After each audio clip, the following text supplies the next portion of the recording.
चार राज्यों में चुनावी रुझान में बीजेपी आगे चल रही है। मध्य प्रदेश में बीजेपी 145 और कांग्रेस 56 सीटों में आगे चल रही है। छत्तीसगढ़ में चुनाव में बीजेपी 34 और कांग्रेस 28 सीट में आगे चल रही है। तेलंगाना में कांग्रेस 66 सीट पर और बीआरएस 42 सीटों पर बढ़त है। राजस्थान में 117 सीटों पर बीजेपी को बढ़त मिली है। कांग्रेस 67 सीटों पर आगे चल रही है। तो बड़ा उलटफेर देखने को मिल रहा है इस वक्त। 5 राज्यों में चुनाव हुए, तेलंगाना, छत्तीसगढ़, राजस्थान, मध्य प्रदेश और मिजोरम। मिजोरम के कल रुझान आएंगे। ऐसे में 4 राज्यों के रुझान आज आने हैं और 4 राज्यों में 3 राज्य में बीजेपी की सरकार बनते हुए दिख रही है। जहां छत्तीसगढ़ में जो एग्जिट पोल बता रहे थे उन सबको धत्ता बताते हुए छत्तीसगढ़ में बीजेपी आ रही है। एक बार फिर से बीजेपी बहुमत में दिख रही है। वहीं राजस्थान और मध्य प्रदेश में भी बीजेपी कांग्रेस से काफ़ी आगे चल रही है।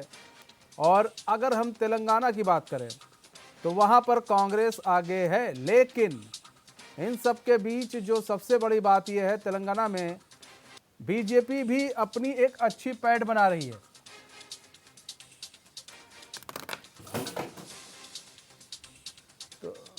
तो कहीं ना कहीं जो है बीजेपी 4 राज्यों के जो चुनाव, 5 राज्यों में जो चुनाव हुए हैं, कल मिजोरम का आएगा। 4 राज्यों की जो वोटिंग चल रही है उसमें बीजेपी काफ़ी आगे दिख रही है। और बीजेपी जो है इस वक्त बढ़त बनाए हुए है चारों राज्यों में, माफ़ कीजिएगा 3 राज्यों में बढ़त बनाए हुए है। बीजेपी 3 राज्यों में बढ़त बनाए हुए है। और ऐसे में जो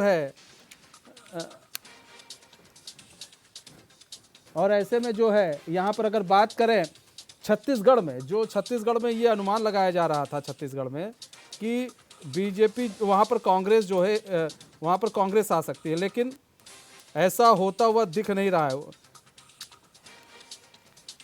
तो ऐसा होता हुआ दिख नहीं रहा है। और जो बीजेपी है, बीजेपी वहाँ पर अब छत्तीसगढ़ में बढ़त बना रही है।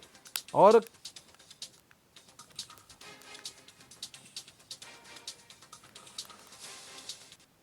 बढ़ते हैं अगली खबर की ओर। फर्रुखाबाद पहुंचे कांग्रेस नेता सलमान खुर्शीद ने 5 राज्यों के चुनाव नतीजे से पहले बयान देते हुए कहा कि 5 राज्यों में हमारा प्रदर्शन अच्छा रहेगा। वहीं इंडिया गठबंधन को लेकर सलमान खुर्शीद ने कहा कि गठबंधन में कहीं किसी की कोई शिकायत नहीं है। साथ ही बीजेपी पर निशाना साधते हुए सलमान ने कहा बीजेपी अपनी फूट बचाए, बीजेपी का गठबंधन में फूट का इंतजार बेकार है। आगे उन्होंने बताया कि बहुत जल्दी इंडिया गठबंधन की बैठक होगी जिसमें अगले स्टेप पर विचार होगा। जी जी, 5 में बहुत अच्छा प्रदर्शन हमारा रहेगा। देखिए, एक बड़ा आसान होता है ये कहना कि हम 5 की पार जीतेंगे, तो वो गलत बात होगी ना। क्योंकि 5वीं में हमें कुछ सीटें मिलेंगी 5वीं में, लेकिन 5वीं में जो रूलिंग पार्टी है उससे लग रहा है कि वो नीचे आ रही है। तो क्या नए जो परिणाम आते हैं उनके बाद फिर वहाँ क्या आपस में संबंध बनते हैं, फिर वहाँ पर एक नई अलायंस की पार्टी चुनाव गवर्नमेंट बना सकती है। अब ये 4 जो चुनाव मुख्य भारत में 4 चुनाव हुए हैं, इन 4 चुनावों में आप लोग जो मीडिया में देख रहे हैं, जो आप एग्जिट पोल देख रहे हैं, तो एग्जिट पोल्स में भी हमें 2 जगह तो दी गई हैं, स्पष्ट दी गई हैं। 2 जगह दो स्टेट्स तो स्पष्ट दी गई हैं। दूसरी 2 स्टेट्स जो हमको स्पष्ट नहीं दी जा रही है एग्जिट पोल्स में, वहाँ भी कांटे की लड़ाई तो बताई जा रही है ना। तो इसलिए जो पहले स्थिति थी वो तो अब नहीं रही, ये तो सबने मान लिया।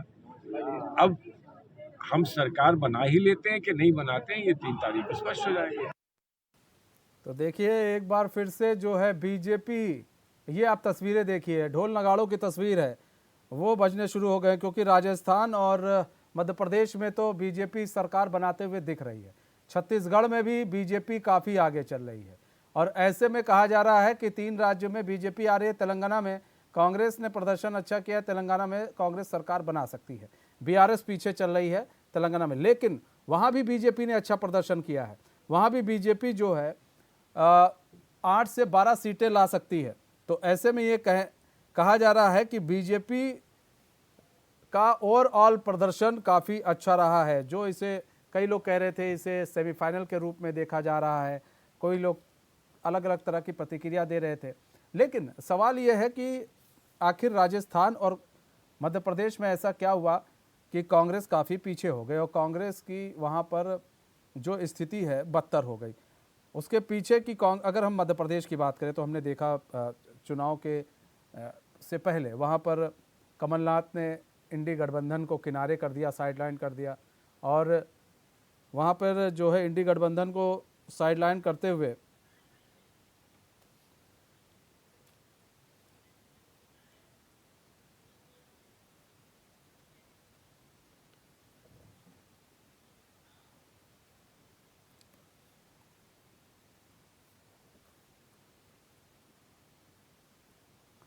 तो हमारे साथ हमारे मेहमान भी जुड़ चुके हैं। राज शर्मा जुड़ चुके हैं, कांग्रेस प्रवक्ता है, हरीश मेखुरी जुड़ चुके हैं, वरिष्ठ पत्रकार हैं, और अनीता अग्रवाल जुड़ चुकी हैं, बीजेपी की प्रवक्ता हैं।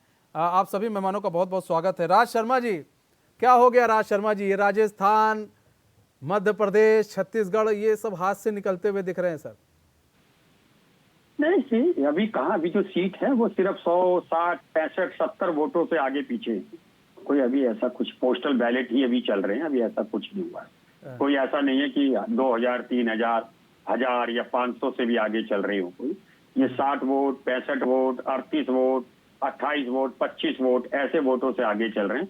तो अभी इट्स टू अर्ली कि अनुमान लगाना कि भारतीय जनता पार्टी सरकार बना रही है। तो मैं नहीं मानता अभी आगे, अभी जब सारी बूथ के खुलेंगे बैलेट पेपर तब पता चलेगा, जब 1000, 2000 का कुछ होगी। तो अभी तो 60, 65, 32 10 का है, तो इसमें अंदाज लगाना कि मुख्यमंत्री बीजेपी का बन रहा, मुझे लग रहा बहुत जल्दी हो जाएगा।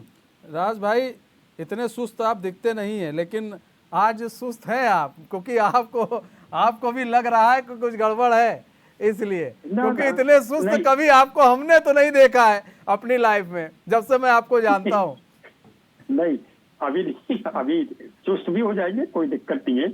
अभी सारा मंथन चल रहा है, दिमाग में कई बातें चल रही हैं, और सारा चीज चलता ही रहता है। जब रिजल्ट आ रहा होता है तो उसमें धुक धुक तो बनी रहती है। देखिए, सच तो यही है कि धुक धुक क्यों ना बने, यहाँ रिजल्ट आ रहा है। अगर जरा सा ऊंचा होता है तो चुस्त हो जाता आदमी। चाहे अब मैं तो साफ कहने वाला, ब्लंटली कहता हूँ, अगर हम 10 वोट पीछे हुए किसी से तो वो भी दुख चलने लगता है। 2 वोट आगे हो जाए तो उसकी खुशी बढ़ जाती है। तो आज खुशी गम दोनों एक साथ चलेंगे पैरेलल। कभी खुशी कभी गम। तो मैं नहीं समझता कि आज सिर्फ एक ही चीज में जिया जाएगा। कभी कभी गम शुरू हो जाएगा अचानक, जैसे अभी चाहे वो 30 वोट है, 40 वोट है, ये भी अच्छा, हमें तो नहीं अच्छा लग रहा। सच बात तो यही, अच्छा तो नहीं लगता है ना। 40 वोट भी क्यों पीछे हो हम भाई। तो इसलिए थोड़ा सा, और अभी चुस्त हो जाएंगे थोड़ी देर में। आप ही से बात करते करते आप ही कह दोगे इतने में कांग्रेस आगे, चुस्त हो जाएंगे, है ना। तो ये चलेगा आज। और लेकिन सबसे बड़ी बात ये है ना, जहां जहां से आपके जो अभी आपको बताएं हम, आपके सचिन पायलट वो पीछे चल रहे जहां से लड़ रहे, और ऐसे में अब कमलनाथ जहां से लड़ रहे वहां से पीछे चल रहे। तो ये भी एक बड़ी चिंता का विषय है। चिंता का विषय तो है ही, इस पे तो कोई बात नहीं, इसको कैसे डिनाई कर सकते हैं। लेकिन वो ज्यादा नहीं है, 20-30 वोटों के अंतर है अभी। तो इन चीजों को देख के थोड़ा चुस्तपन आने की पूरी चांस है। हाँ, अगर मान लो 1000, 2, मैं फिर दोबारा कह रहा, 1000, 2000, 3000 का हो तो आदमी सोचता है, क्योंकि इसको कवर करने के लिए 3000 चाहिए होंगे। तो अभी ऐसा कुछ नहीं है। कमलनाथ जी भी जीतेंगे, सचिन पायलट भी जीतेंगे, और मुझे लगता है, मुझे उम्मीद है कि सरकार कांग्रेस बनाएगी। ठीक है। अनीता अग्रवाल जी किस तरह से देख रहे हैं? तेलंगाना में जहां पर उम्मीद नहीं थी, वहां पर भी बीजेपी प्रदर्शन अच्छा कर रही है। +7 सीट वहां पर अनीता जी मिल रही है बीजेपी को। 8 सीटें आ रही हैं, ज्यादा नहीं 8 है, लेकिन +7 में जा रही है तेलंगाना में। ये आपके लिए एक खुशखबरी है। दूसरी चीज, मध्य प्रदेश में 145 पर आप आगे चल रहे हैं, कांग्रेस 82 पर चल रही है, बीजेपी छत्तीसगढ़ में 49 पर है, कांग्रेस 40 पर है, वहीं राजस्थान में बीजेपी 103 पर है और 75 पर कांग्रेस है। तो बड़ा मार्जिन लेकर इस वक्त बीजेपी आगे है। देखिए वो बात सही है। जहाँ तक है हमारी मोदी जी की जो योजनाएं हैं, जो सरकारों की योजनाएं हैं, वो नीचे सबसे तक पहुंच रही हैं।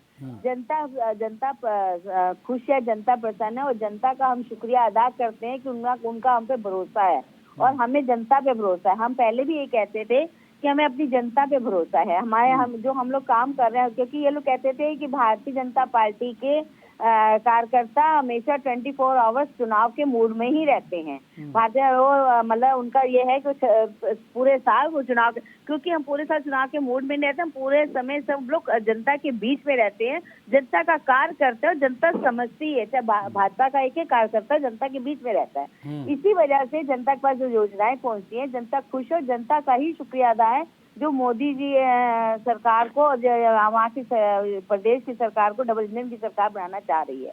इसीलिए हम पहले भी आप डिबेट में मैं यही हमेशा सबसे कहती थी कि आप निश्चिंत रहिए। जितना ये लोग कहते हैं कि ऐसा ऐसा, मैंने कहा आप देखिए जनता को भरोसा है, हमें जनता का भरोसा चाहिए और जनता को पूरा भरोसा हम पे है और हम जनता का शुक्रिया अदा करते हैं। और जहाँ तक कि तेलंगाना में कभी हम लोग नहीं रहा करते थे, आज तेलंगाना में हमारा वर्चस्व हो रहा है, जो हमारी सीटें बढ़ रही हैं थोड़ी बहुत, लेकिन वो भी समझ लो वहाँ पे जनता ने भरोसा करना शुरू किया है कि हम बीजेपी भरोसा कुछ करें। जब ये जो जीत के आएंगे एमएलए जी जो वहाँ पे अच्छा काम करेंगे, तो अपने आप उनको भी लगेगा कि वाकई में भारतीय जनता पार्टी के कार्यकर्ता हों चाहे नेता हो, वो जनता के बीच में रहते हैं, जनता का कार्य करते हैं, क्योंकि यहाँ पे जनता का सेवक माना जाता है अपने आप को, राजा नहीं मानते हैं। इस वजह से ही जनता प्रसन्न रहती है कि हम जनता के सेवक हैं। हमारा प्रधान सेवक, वो भी ये कहते हैं हमारे प्रधानमंत्री कि मैं जनता का सेवक हूँ। हमारे प्रधानमंत्री हो जाए चाहे मुख्यमंत्री, पहले वो कार्य करता है, बाद में वो नेता है। ये हमारे यहाँ का सिद्धांत है। और दूसरा, ये परिवारवादी पार्टी नहीं है। कोई ऐसा नहीं कि राजा का बेटा राजा ही बनेगा। ये कार्यकर्ताओं की पार्टी, कोई भी कार्यकर्ता कभी भी किसी भी पद में पहुंच सकता है। ये बहुत बड़ी इसमें उपलब्धि है और इसी वजह से जनता जानती है कि जनता की ही पार्टी है और जनता का साथ है, जनता का सहयोग है, इसलिए जनता का हम शुक्रिया अदा करते हैं। हरीश मेखुरी जी, देखिए यहाँ पर सवाल ये है कि इंडी गठबंधन में जो रार दिखी उसका असर भी चुनाव में दिख गया। जैसा कि हम लोग बार बार इस चीज़ को लेकर हम लोग बात भी करते थे, राज भाई से भी हमने कई बार बात की इस चीज़ को लेकर, और अनीता जी से भी कई बार बात की, और भी कई प्रवक्ताओं से मैं बार बार ये बोलता था कि ये जो रार है आपके लिए कहीं ऐसा ना हो आपको बैकफुट पर ढकेल दे। लेकिन ये लोग कहते थे नहीं जी ऐसा कुछ नहीं है, हमने राज्यसभा के लोकसभा के लिए किया है और हमने विधानसभा चुनाव के लिए नहीं किया है। तो ऐसे में वो रार भी दिखी और एक सबसे बड़ा पॉइंट जो मध्य प्रदेश में दिखा। दूसरी चीज, राजस्थान में सचिन पायलट और गहलोत की लड़ाई असर कर गई। तीसरी चीज, छत्तीसगढ़ में एक बड़ा उलटफेर हो गया, छत्तीसगढ़ में मोदी मैजिक चल गया। नहीं, राजस्थान में, मध्य प्रदेश में भी और छत्तीसगढ़ में भी अभी देखा जाए तो मोदी मैजिक ही है। छत्तीसगढ़ में जो इन्होंने अपने बड़े नेता डाले तो उससे एक संदेश गया जो मुख्यमंत्री मामा के खिलाफ जो वो बनता था, एक की 3-4 बार रह गए, 3 बार रह गए हैं, तो एक एंटी कन्वेंसिंग फैक्टर बनता था, तो वो जो है वो डिसॉल्व हो गया और उसके कारण जो है जो बड़े नेता आए, तो अब ये लगा कि शायद कोई बड़े नेता यहाँ का मुख्यमंत्री दूसरा भी बन सकता है। तो एक तो ये लाभ बीजेपी को मिला। दूसरा, जैसे राजस्थान में ये हुआ कि जो वहाँ के स्थानीय मुद्दे हैं उनका बड़ा प्रभाव रहा और जो अशोक गहलोत जी हैं और जो सचिन पायलट जी है, बार बार जो उनके बीच की तकरार है वो मीडिया तक आती रही, उसका भी कांग्रेस को वहां पे घाटा हो रहा है। और जहां तक छत्तीसगढ़ की बात है तो ये निश्चित रूप से जो आप कह रहे हैं कि ये मोदी मैजिक है वो ये है। लेकिन मेरा बीजेपी को सुझाव है कि वो अब स्थानीय स्तर पर भी ना अपने मुख्यमंत्री या मतलब बड़े नेता को प्रोड्यूस करें। जैसे उत्तर प्रदेश में योगी आदित्यनाथ को अब पूरे स्टेट वाले कंपेयर करते हैं, कश्मीर वाले भी मैं सोशल मीडिया वगैरह पर देखता रहता हूं कि वो भी मांग करते हैं हमारे यहाँ योगी लाओ। तो मतलब एक रोल मॉडल बनते जा रहे हैं। तो उस तरह का करिश्माई नेतृत्व अब हर प्रदेश में खड़ा करना पड़ेगा, नहीं तो केवल मोदी जी के भरोसे अगर बीजेपी बैठी रहेगी तो उनको घाटा भी होगा। कांग्रेस की जहां तक बात रही तो वो भी एक परिवार के कुंबे से बाहर नहीं आ पा रही है, वो भी अपना लीडरशिप डेवलप नहीं कर पा रही है, तो उसका भी कहीं ना कहीं घाटा हो रहा है। तो राज्यों में जो नेशनल प्रोस्पेक्ट है वो अलग है और राज्यों का अलग होता है। इवन देन इसमें कोई डिनाई नहीं है कि जो प्राइमरी हमारे प्राथमिक रुझान आ रहे हैं उसमें भारतीय जनता पार्टी को बढ़त मिली। जो हमारे कांग्रेस के प्रवक्ता कह रहे थे कि अभी इस बढ़त को मतलब आगे कितना सस्टेनेबल रहती है, अभी तो मतलब ये शुरुआती रुझान है, तो थोड़ा सा आगे देख के पता चलेगा कि ये रियल बढ़त है या शुरुआती बढ़त है। जो कांग्रेस के प्रवक्ता कह रहे हैं वो निश्चित रूप से वो भी अभी एक फैक्टर बाकी है। लेकिन एक चीज और भी है, देखिए यहाँ पर मैखुरी जी, पीएम मोदी अपने चेहरे पर उन्होंने चुनाव लड़ा राजस्थान का, जैसा अभी आप बात कह रहे हैं। उन्होंने मध्य प्रदेश में भी कमलनाथ मामा की बात कर ले हम, कमलनाथ मामा माफ कीजिएगा, और शिवराज सिंह की बात कर ले हम, और हम बात कर ले छत्तीसगढ़ में, तो उन्होंने किसी को ये नहीं कहा कि यही मुख्यमंत्री होंगे आने वाले समय में या फिर चाहे कोई भी हो। उन्होंने अपने चेहरे पर ही इन तीनों जगहों पर, और तेलंगाना हुआ चाहे मिजोरम हुआ, फिलहाल मैं इन तीन को इसलिए रख रहा हूं क्योंकि ये मेन हो गई है। अब इन तीन पर जो है यहाँ पर जो है पीएम मोदी ने अपने चेहरे को इसलिए भी आगे किया कि अगर हारेंगे तब भी हम अपने ऊपर लेंगे, जीतते हैं तब भी अपने ऊपर आता है। हारेंगे तो ये होगा कि भाई चलो पीएम मोदी, आपके पास कोई चेहरा नहीं था, पीएम मोदी हार गए तो हम ले लेंगे। तो एक जो वो डरे नहीं, और सबसे बड़ी चीज ये है कि एक बिना डर के उन्होंने कहा चलो अब जो होगा देखा जाएगा, कूद गए वो मैदान में। तो ये भी एक फैक्टर है। आपको एक स्मरण होगा, उत्तर प्रदेश में जब पहली बार योगी आदित्यनाथ को मुख्यमंत्री बनाया गया तो उससे पहले उत्तर प्रदेश में भी कोई चेहरा नहीं था। हाँ। लेकिन जब योगी आदित्यनाथ आए और उन्होंने जो वहां पे मतलब एक तरह से मिरेकल पॉलिटिक्स की और सारा सिनेरियो बदल गया, तो दूसरी बार के लिए बीजेपी को मजबूरन योगी आदित्यनाथ को ही चेहरा बनाना पड़ा। तो मतलब अगर इस तरह का, जैसे अब कांग्रेस का भी मैं निश्चित रूप से यहाँ पे लेना चाहूंगा, कांग्रेस में कुछ जो पुराने जमाने के हमारे नेता हैं, चाहे अशोक गहलोत हैं, चाहे कमलनाथ जी हैं, ये सब राजीव जी के जमाने के नेता हैं, उनकी कैबिनेट में भी रहे हैं। कमलनाथ जी उस समय वन मंत्री थे, अशोक गहलोत जी भी मंत्री थे, तो उस तरह के चेहरे, नए चेहरे वो भी नहीं ला पा रही है। तो ये संकट है। उत्तराखंड में भी अब हरीश रावत के अलावा कोई बड़ा चेहरा कांग्रेस के पास इस समय है नहीं। जो कांग्रेस अध्यक्ष है वो भी जो है, उसके कारण क्या होता है कि कांग्रेस में जो गुटबाजी है वो दिखने के कारण जो यहाँ लीडरशिप नहीं उभरनी चाहिए वो पीछे जाती है। तो किसी भी पार्टी के लिए अगर कोई चेहरा दबंग हो तो उसको आगे अवश्य लाना चाहिए, जो जिसकी एक्सेप्टेबिलिटी पब्लिक में हो। दबंग का मतलब कोई गुंडागर्दी नहीं, लेकिन जिसकी एक्सेप्टेबिलिटी पब्लिक में हो, जो पब्लिक फिगर हो, मतलब देखिए एक बड़ी चीज है कि हमें गांधी परिवार से निकलना पड़ेगा, और गांधी परिवार से अगर आप ऊपर उठेंगे तो शायद बहुत सारी चीजें बदलें। और यहाँ पर बार बार ये बात की जा रही थी, जब बात करते थे हम लोग तो कांग्रेस के नेता कहते थे कि भाई देखिए उन्होंने पदयात्रा की, सबसे लंबी पदयात्रा, अगर आप लोग अभी आगे चल रहे होते तो पदयात्रा का उसको श्रेय देते कि देखिए पदयात्रा का असर दिख रहा है। लेकिन ना यहाँ पदयात्रा का असर दिखता है, ना कहीं कोई असर दिखता है। असर दिखता है स्थानीय मुद्दों का, और वो असर दिखा कर्नाटक में भी पदयात्रा का नहीं दिखा था, वहाँ असर दिखा था स्थानीय मुद्दों का। और इस बार जब कर्नाटक चुनाव बीजेपी हारी आपसे, तो बीजेपी ये समझ गई थी कि उसे क्या करना है और उसे किस तरह से लड़ाई लड़नी है और कैसे समाज के बीच में जाना है, बीजेपी बहुत अच्छे से जान गई थी। क्योंकि कर्नाटक चुनाव उनको एक बहुत बड़ा धक्का लगा था, और यही वजह रही कि जब इस बार के चुनाव हुए तो उन्होंने स्थानीय मुद्दों पर ज़्यादा जोर दिया। स्थानीय मुद्दों पर जोर दिया, राजस्थान पे स्थानीय मुद्दों पर जोर दिया, मध्य प्रदेश में, और शिवराज ने अपना काम गिना दिया। तो ऐसे में एक ऐसे नेता को भी, आपको भी चाहिए एक ऐसे नेता आए जो अब जो युवा हो। निश्चित रूप से, जैसे भारतीय जनता पार्टी के पास आप मैखुरी जी आ रहे, राज शर्मा जी जी बताइए। जी सवाल आप ही से था राज भाई। नहीं, ऐसा कुछ नहीं। सब नेता ऐसा होता है, नेता लाया नहीं जाता, नेता आया जाता है। अगर अगर अच्छा काम कर रहे हैं, पब्लिक पे काम कर रहे हैं, तो अपने आप आए जाते हैं। और नेतागिरी में जो लाया जाता है वो ज्यादा देर चल भी नहीं पाता। लेकिन मैं फिर एक बात कह रहा हूँ कि अभी चाहे वो 10 वोट, 15 वोट, 20 वोट, 40 वोट से आगे चल रहे हैं, तो जो आगे है वो आगे है ही, उसको तो झुटलाया नहीं जा सकता ना। अब अभी देखने की बात है कि अभी 2-4 घंटे में क्या होता है। मुझे उम्मीद है कि कांग्रेस सरकार बनाएगी, जैसा अभी चल रहा है हम आगे उठेंगे। और क्योंकि अभी पोस्टल बैलेट ही निकले हैं तो अभी ज्यादा नहीं है, कोई भी 150-100 से आगे नहीं दिखा। तो ये सब अभी कयास कुछ भी लगाए जा सकते हैं।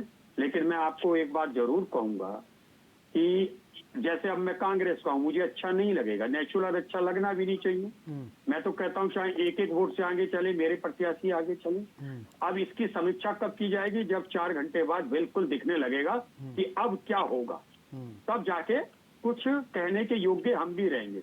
लेकिन मैं एक ऐसा व्यक्ति हूँ, मैं कभी भी मैं दिल से और दिमाग दोनों से करता हूँ। मैं दिमाग ज्यादा कम चलाता हूँ क्योंकि इस देश में, भारत में जन्म लिया तो, और भारत मेरा देश मुझे लगता है वर्ल्ड का सबसे बेहतरीन देश है। यहाँ से संस्कार अच्छे हैं। मैं फिर एक बात कहूंगा, अच्छा तो इस वक्त नहीं लग रहा है और मुझे लग रहा है अच्छा लगना भी नहीं चाहिए। ठीक है, आप सभी मेहमानों का सर समय कम है, बहुत बहुत धन्यवाद आप सभी मेहमानों को हमारे साथ जुड़ने के लिए और अपना बहुमूल्य समय देने के लिए। तो हमारे इस खास पेशकश में बस इतना ही। मुझे दीजिए इजाजत। तो खबरों के साथ बने रहने के लिए देखते रहिए चैनल न्यूज़। नमस्कार।